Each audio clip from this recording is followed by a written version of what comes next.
আপনিও কি imo account delete করতে চান? পার্মানেন্ট ভাবে ডিলিট করে দেখাবো এই ভিডিওতে। সবার প্রথমে আপনার ফোনে ইমোটা ওপেন করে নেবেন। ইমো ওপেন হয়ে গেলে এই কোণাতে আপনার প্রোফাইল পাবেন, এখানে ক্লিক করবেন। এখানে একটা অপশন পাবেন সেটিং, এখানে ক্লিক করবেন।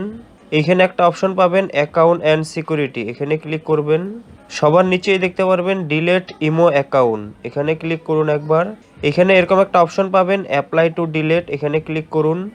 এখানে জিজ্ঞাসা করছে চুজ ডিলিট রিজন, আপনি কিসের জন্য ইমো অ্যাকাউন্ট ডিলিট করতে চান। তো যে কোনো একটা ক্লিক করলেই হলো। আমি এখানে ক্লিক করে দিলাম I change my mobile phone number, এটার উপরে ক্লিক করলাম।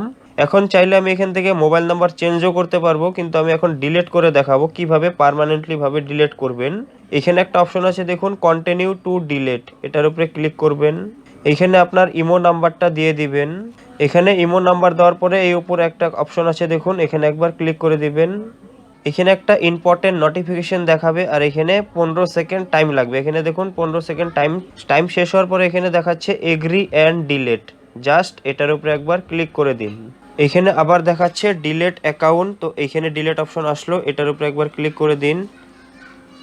এখন কিন্তু আমার ইমো অ্যাকাউন্ট পুরো পার্মানেন্ট ভাবে ডিলিট হয়ে গেল। আপনি আবার সেম নাম্বারে যখন খুশি তখন ইমো অ্যাকাউন্ট একটি নতুন বানাতে পারবেন। তো বন্ধুরা, এই ভিডিওটা যদি ভালো লাগে তাহলে প্লিজ চ্যানেলটি সাবস্ক্রাইব করতে ভুলবেন না।